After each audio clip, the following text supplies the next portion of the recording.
Maître Christian Ingangé-Bouigné, bonjour. Bonjour madame. Alors, dites-nous un peu, vous êtes avocat près le barreau de Kikwit. Est-ce que vous avez... Le barreau du Kouilou. Du Kouilou. Est-ce que vous avez reçu votre autorisation pour venir prester ici à Kinshasa? Merci madame. Avant d'entrer dans notre vif du sujet. Merci madame pour cette question pertinente que vous-même vous avez qualifiée de question d'attaque. Je vais quand même vous réserver une réponse à propos.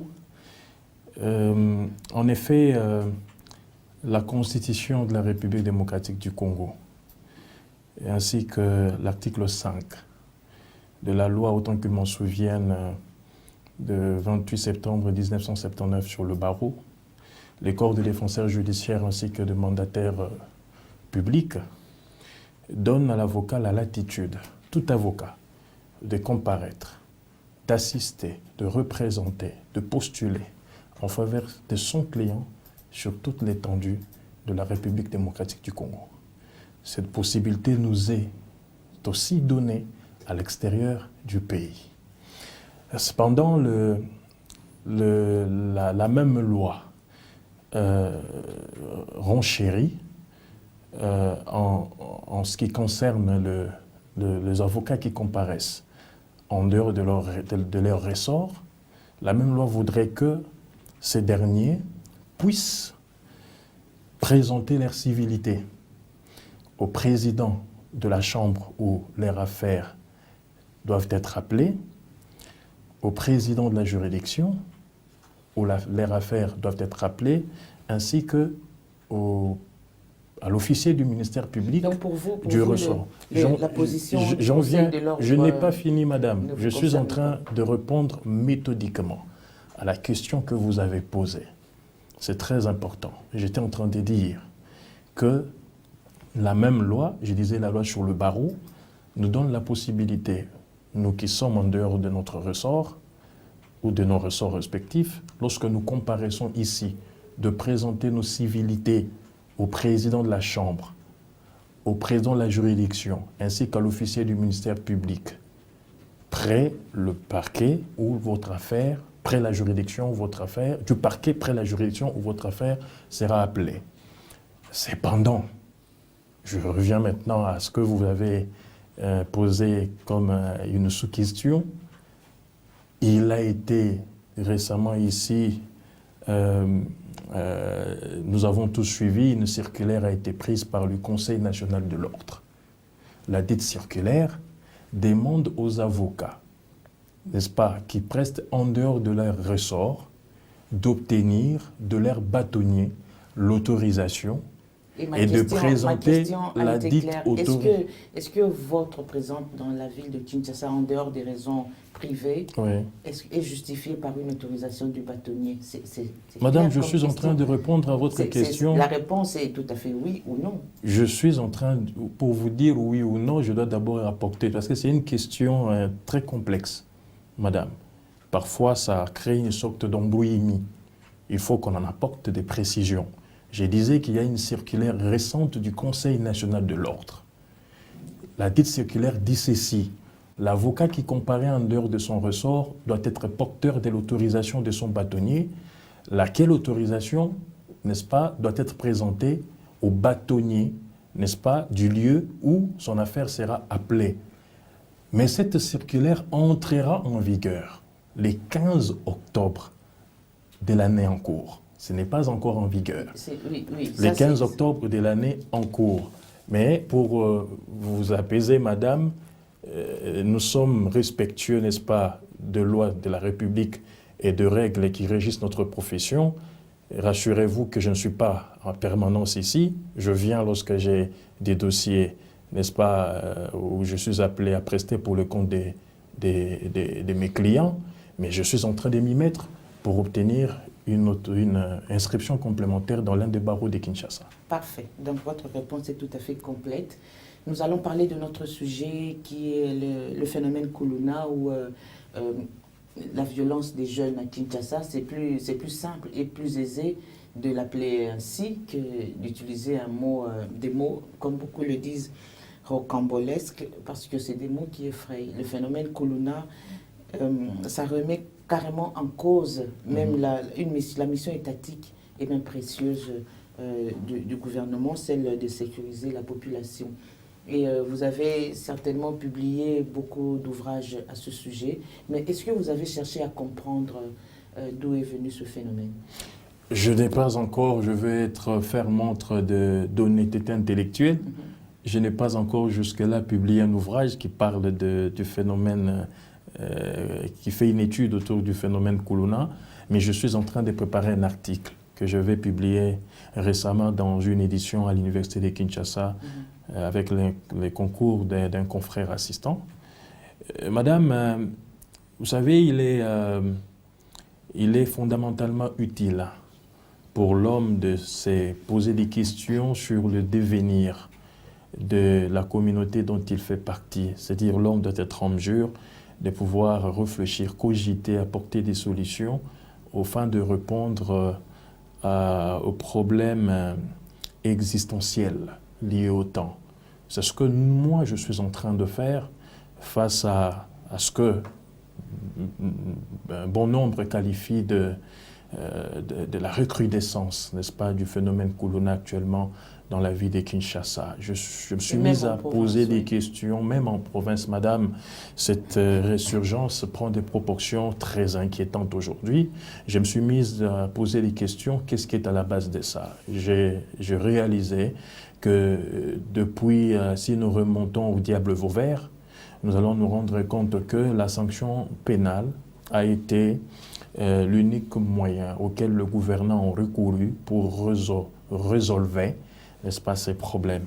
Mais aujourd'hui, il y a eu un problème. La cause, est-ce que on ne parle pas encore peut-être des pistes de solution, mais de la cause? Est-ce que, selon vous, c'est la pauvreté, c'est le manque d'occupation de ces jeunes, ou peut-être une raison autre politique qui ferait que ce phénomène ne puisse jamais se résorber dans la ville de Kinshasa? Telle est donc, madame, la raison de notre étude. Nous nous sommes posé ces questions-là.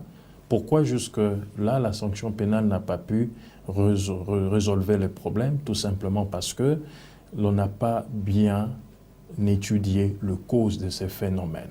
Vous savez, madame, lorsque vous n'arrivez pas à attaquer les causes, l'on dit que les mêmes causes produiront les mêmes effets. C'est-à-dire, lorsqu'on attaque les effets dans les causes, les mêmes causes produiront les mêmes effets. D'où viennent ces phénomènes? Madame, ces phénomènes sont liés à la pauvreté. Ce phénomène est lié à la précarité sociale. Ce phénomène est lié à ce que nous appelons les enfants dans la rue. Vous savez que beaucoup d'enfants ont quitté leur foyer et se sont retrouvés dans la rue. Actuellement, on préfère le terme les enfants en conflit. Les enfants en conflit. La rue ne produit pas d'enfants, en fait. Bon, ici, madame, vous savez, quand on parle de... Au sens propre comme au sens figuré. Au sens figuré, oui. Les enfants, je n'ai pas dit les enfants de la rue, j'ai dit les enfants dans la rue. Justement parce que ces enfants viennent de familles et se sont retrouvés dans la rue. Bon, lorsqu'on parle d'enfants en conflit avec la loi, c'est encore beaucoup plus globalisant, parce qu'aujourd'hui, il n'y a pas que des enfants qui sont dans la rue, qui sont en conflit avec la loi. Nous retrouvons également des enfants issus même des familles aisées, qui sont en conflit, qui commettent des manquements, vous voyez, qui sont en conflit avec la loi. J'étais en train de dire, madame, vous avez le chômage. Le chômage qui a commencé à prendre ses racines après le pillage de 1992, vous voyez, ces pillages-là qui a plongé l'économie du pays dans une situation de précarité économico-financière.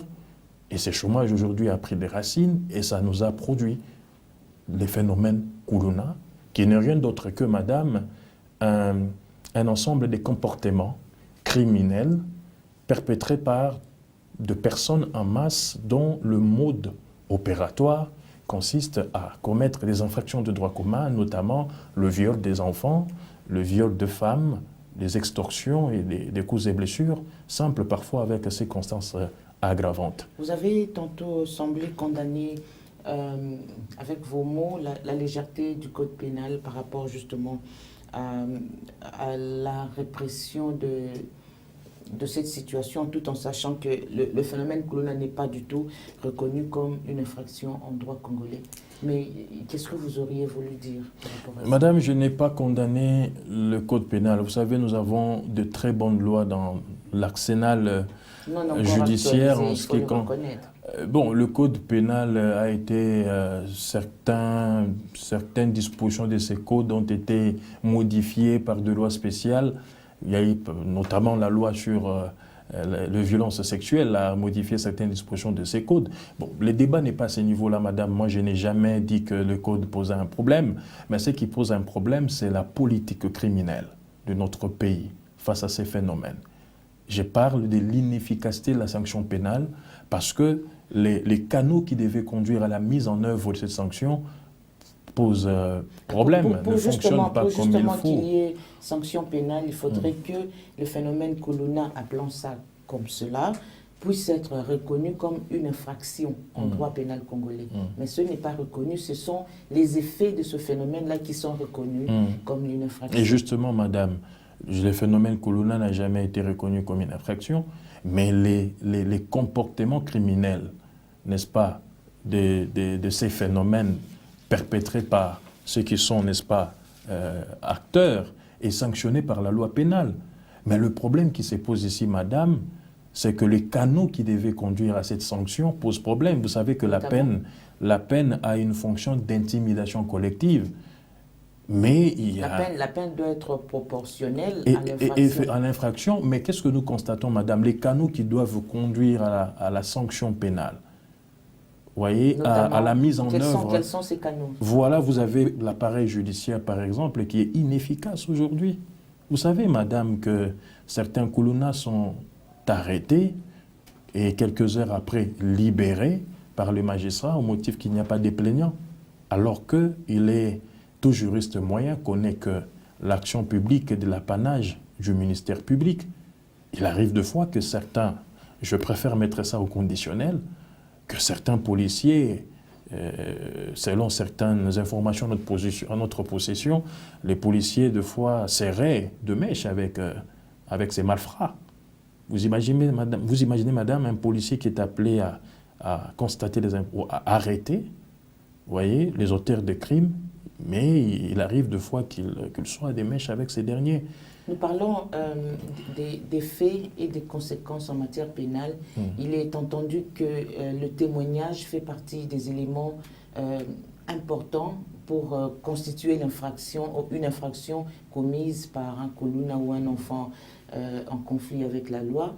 Et si par les témoignages, les faits ne sont pas établis, le juge ne pourrait pas non plus procéder à l'arbitraire pour arrêter. C'est tout à fait normal. Est-ce que vous avez essayé peut-être de comprendre les choses dans ce sens-là, au lieu de condamner l'appareil judiciaire en général? Madame, vous savez, Parce que c'est un langage tout à fait politique, hein. Condamner l'appareil judiciaire, la justice ne fonctionne pas, c'est vraiment du déjà entendu. Madame, nous sommes en train de réfléchir à haute voix, je ne suis pas en train de tirer à boulet rouge sur l'appareil judiciaire de mon pays. Je suis en train de réfléchir, mais madame, nous sommes en matière pénale, vous savez qu'en matière pénale, ce n'est pas le principe de la hiérarchisation de la preuve comme en matière civile. En matière pénale, la preuve, elle est libre, vous n'avez pas que le témoignage. Vous avez également... l'infraction des Koulouna, oui, parce qu'il y a souvent des témoignages et c'est par rapport à ça qu'on condamne. Oui, il y a souvent des témoignages, mais j'étais en train de dire que c'est plus que ça en matière pénale. C'est-à-dire on paie tout moyen susceptible d'amener le magistrat à pouvoir éclairer sa conviction, n'est-ce pas, et le bienvenu, excepté, n'est-ce pas, sous réserve, allais-je dire, que ce moyen soit tout à fait loyal. Vous voyez? Mais madame, vous savez qu'il arrive de fois que ces Koulouna, n'est-ce pas, commettent des dégâts en présence des policiers. Pas plus tard qu'hier ici, j'ai vu sur la toile une vidéo où des gangs étaient en train, n'est-ce pas, de se battre à Fleuret-Moucheté à l'occasion d'un match de football organisé par une autorité de ces pays. Et l'un de ces gangs est mort sur le champ.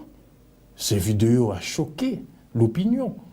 Et c'était au centre-ville, n'est-ce pas? ici à Kinshasa. Voulez-vous me dire, madame, qu'il n'y avait pas de policiers pour mettre la main sur ces gens-là? Dans certaines communes de la ville de Kinshasa, à Makala par exemple, madame, ces Koulouna se battent la journée en présence des agents de l'ordre. Madame, c'est choquant. C'est choquant. Allez-vous me dire qu'il fallait un témoignage pour que ces gens soient incarcérés, alors que les agents de l'ordre sont en train de voir comment ces gens se battent? Allez dans les quartiers chauds. Il y a des endroits où on ne peut pas se promener. Madame, c'est connu qu'il y a tel gang qui se battent contre tel gang et refuse que les habitants de tel endroit arrivent dans l'autre lieu. C'est connu, madame. Donc il y a un problème sérieux. Mais nous pensons que c'est ça même qui nous a amené à conclure que la sanction pénale est inefficace. Nous pensons qu'il faut plutôt recourir à des mesures d'encadrement professionnel. Parce que ces gens-là, aujourd'hui, sont en rébellion contre l'État parce qu'ils se sont rendus compte que ces derniers n'ont pas pu répondre à leurs besoins les plus élémentaires. Est-ce que vous estimez que l'État ou l'appareil judiciaire, parce que c'est de ça qu'il s'agit, devrait procéder par l'arbitraire? Je ne dis pas par l'arbitraire. Condamner à mort quelqu'un qui a commis un délit de non, droit pas commun? du tout. Pas du tout, parce que la peine, elle est légale. Vous voyez, nous, le crimen, nous la pouvons léguer, c'est-à-dire qu'il n'y a pas de peine sans qu'il y ait un texte. On ne peut pas condamner à mort quelqu'un qui a extorqué. Il y a aussi des procédures pour lesquelles ces enfants en conflit avec la loi sont présentés devant un juge qui n'est pas le leur. Donc ils sont mineurs, mais il y a un tribunal pour enfants, mais ils sont présentés devant des juges qui n'ont pas la compétence de les juger. Automatiquement, ils sont libérés. Donc, est-ce que vous ne pensez pas qu'on devrait peut-être déjà préparer à la phase préjuridictionnelle les officiers de police judiciaire qui, eux, ont la charge d'arrêter et de constituer les preuves pour aider les magistrats dans leur travail? Absolument, madame. Je crois qu'il faut... La formation aussi est un problème très délicat des officiers, n'est-ce pas, de police judiciaire. Il faut qu'on procède à leur formation, c'est très délicat. Parce que voilà, quand je parle des canaux, je fais également allusion aux OPJ qui sont appelés à constater les infractions. Quand un OPJ ignore la loi, c'est un problème. C'est des justiciables qui sont exposés. Vous voyez, madame. Mais, madame, nous devons savoir que la sanction pénale ou le droit pénal n'a pas toujours résolu le problème. Ça, c'est la réflexion des criminologues. Parce que le droit pénal, c'est la sanction, mais les criminologues pensent qu'on peut a priori procéder à des mesures préventives pour éviter la perpétration, n'est-ce pas, d'un comportement criminel. C'est, n'est-ce pas, là où nous sommes en train de faire avancer nos réflexions. Nous pensons qu'il faut des mesures d'encadrement professionnel. Il faut encadrer ces coulons-là. Nous apprécions ce qui s'est fait déjà avec Kanyama KCC, le service national Kanyama KCC, où nous voyons ce Koulouna en train d'apprendre des métiers. Aujourd'hui, ils ont des numéros matricules et ils sont en train de construire. C'est des bâtisseurs de l'État. La réalité n'est pas vraiment celle qu'on montre à la télé. Hein. La situation est aussi confuse là-bas. Bon, madame, ça c'est vous qui le dites. Hein. Moi, je n'ai pas de moyens suffisants pour confirmer votre thèse. En 2014, il y a eu l'opération Coup de poing, ou l'ICOFI, qui a commencé. 2 ans après, la situation s'est aggravée. Alors, c'est une situation qui prouve que le phénomène Koulouna, selon certains justiciables, ne serait pas qu'un problème social, comme vous le dites, c'est aussi un problème politique. Madame, le phénomène Koulouna est un problème politique. Je ne vous donne pas tort. Oui, il y a aussi de la récupération politique. Je vous ai dit la bagarre qui a eu lieu entre les deux gangs là, c'était à l'occasion des matchs de football organisés par une autorité. Il y a de la récupération politique pendant la campagne électorale. Ces bandits de grands chemins sont parfois en recours à l'ex-service par des politiciens. Ces vidéos peuvent être récupérées par un magistrat du ministère public pour constituer une preuve d'un acte posé par des Koulouna, par exemple? Maintenant, de vidéos... Le droit congolais ne le permet pas encore.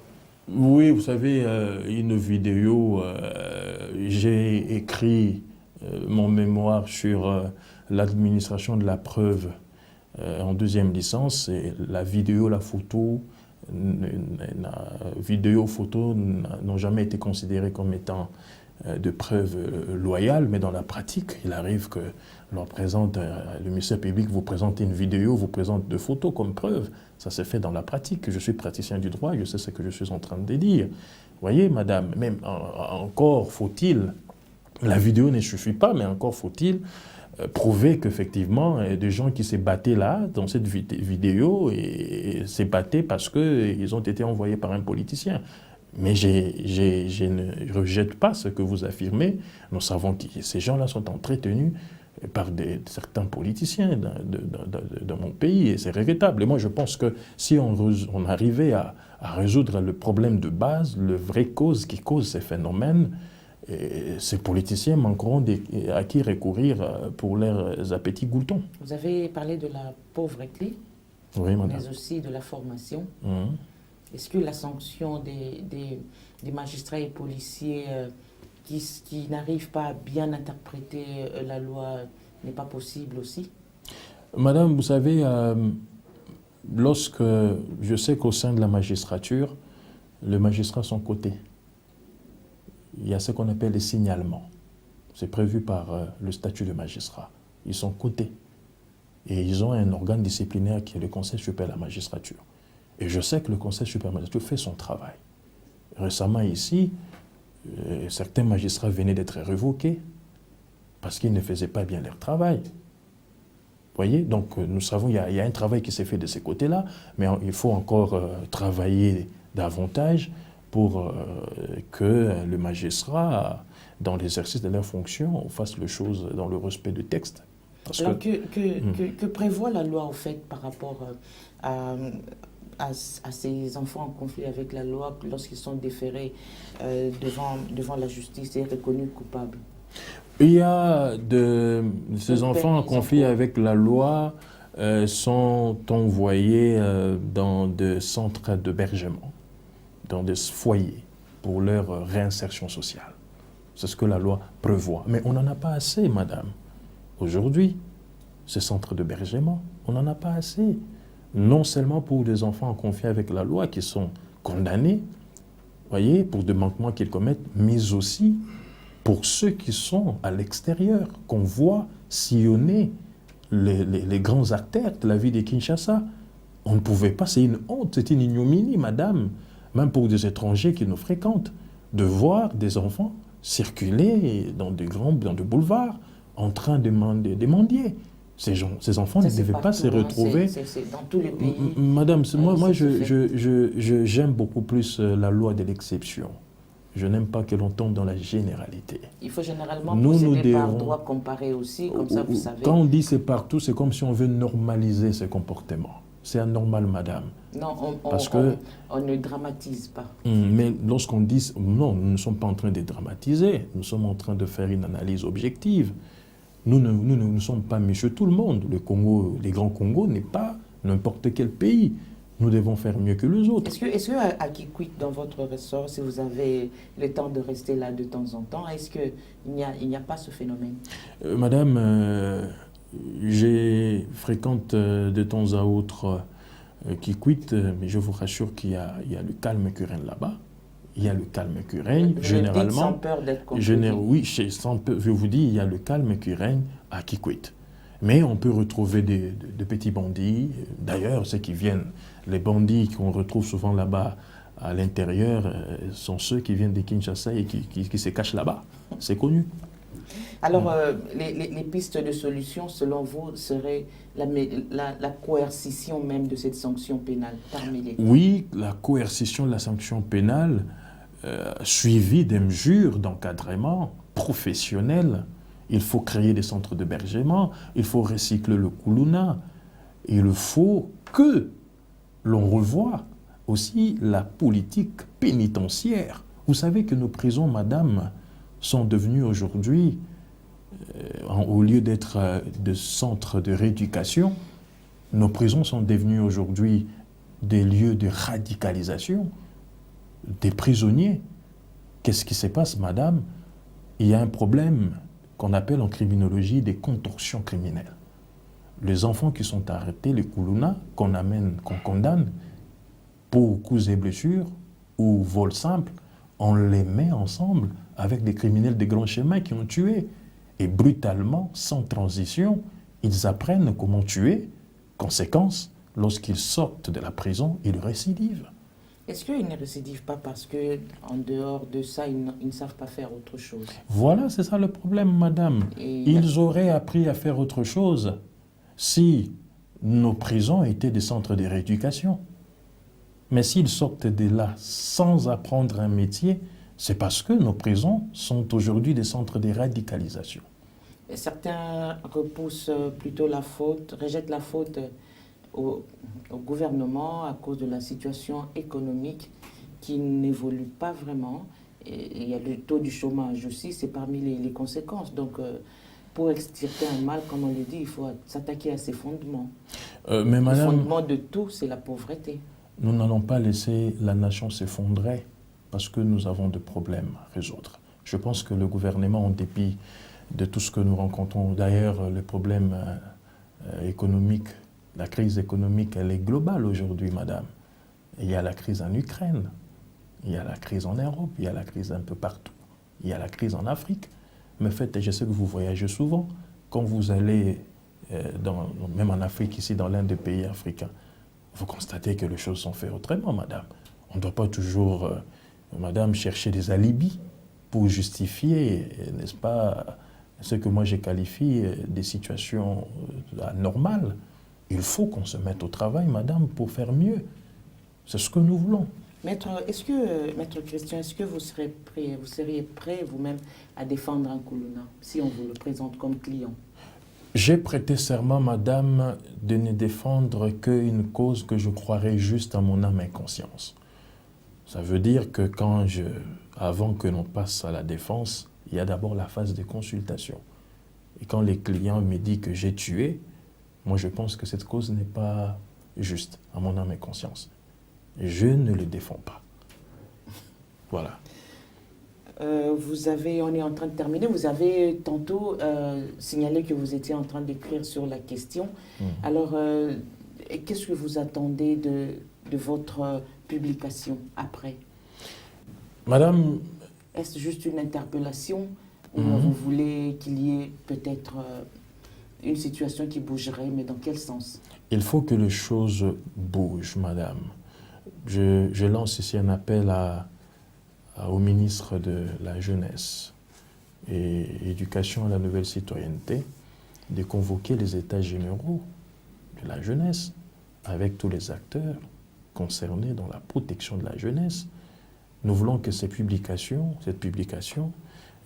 publication de mon article puisse apporter des solutions que je peux mettre à la disposition de mon gouvernement, de mon ministre, pour que nous puissions trouver des solutions, pas des solutions momentanées, mais des solutions définitives pour éradiquer ce phénomène qui est en train de mettre en péril la paix des Kinois en particulier, des Congolais en général. Telle est ma pensée. Malheureusement, vous savez, dans notre société, madame, l'on fait souvent la promotion des gens qui excellent dans la négation des valeurs et non des gens qui prônent pour des valeurs. Mais je pense que le ministre qui me suit, certainement, qui suit votre mission, va cette fois-ci faire montre de beaucoup d'attention en tant que père dans ce secteur qu'il gère et prendre en considération les réflexions de ses compatriotes pour que nous puissions trouver une solution. En tout cas, du côté du ministère, ça bouge déjà parce qu'il y a des vagues, des enfants en conflit avec la loi qui sont déjà transférés dans les services nationaux pour au moins apprendre à faire quelque chose d'autre que la violence. Ça bouge du côté du ministère de la Justice, mais je parle du ministère de la Jeunesse qui est appelé à prendre des mesures préventives, madame. Parce que si on arrive à donner de l'emploi à ces gens, si on arrive à le former, si on arrive à les instruire, si on arrive à donner des allocations familiales à des familles les plus démunies pour prendre en charge ces enfants, Madame, la paix régnera. Je n'ai pas dit qu'on va définitivement élaguer ces phénomènes, mais on va quand même à 82% trouver la solution et la paix régnera. Et le rôle des églises? Voilà, les églises aussi doivent conscientiser, doivent moraliser le fidèle. Madame, il n'y a pas que les églises, même les musiciens aussi doivent moraliser par leurs chansons. Il faut qu'ils arrêtent de chanter des chansons qui excitent à l'immoralité. Ils doivent chanter des chansons, n'est-ce pas, qui prônent sur des valeurs. Nous devons mettre à contribution toutes nos énergies, chacun dans son domaine de prédilection, pour que nous arrivions à résoudre ces problèmes. C'est ce que nous voulons. Maître Christian Ingangé, la justice élève une nation. Quel Absolument. serait votre vœu pour la justice en République démocratique du Congo? Mon vœu, madame, c'est que nous ayons une justice distributive. Je voudrais pas une justice dont la balance penche d'un côté, mais une justice distributive pour tous les citoyens. Je rêve un Congo qui devient véritablement, qui est véritablement un état de droit, où le riche, le pauvre, le moyen auront tous le même droit et seront traités de la même manière. Et ça, c'est un travail de longue haleine, madame. Merci beaucoup, Maître Christian Ingangé Boigné, pour votre intervention. Je rappelle à nos téléspectateurs que vous êtes avocat au barreau au barreau du Kouilou. Du Kouilou et membre de la fondation FONPAD. FONPAD que dirige Maître Patrick Tinda. En tout cas, merci pour votre disponibilité et d'avoir accepté de répondre à cette invitation de Justicia Télévision. C'est moi qui vous remercie, madame, de m'avoir convié à ce débat combien crucial pour le devenir de mon pays. Alors, on espère vous revoir bientôt. Volontiers. Notre invité, Maître Christian Ingangé Boigné, avocat au barreau du Kouilou. Avec lui, nous avons parlé du phénomène Kuluna qui prend de plus en plus de l'ampleur et du droit pénal congolais. À tout à l'heure.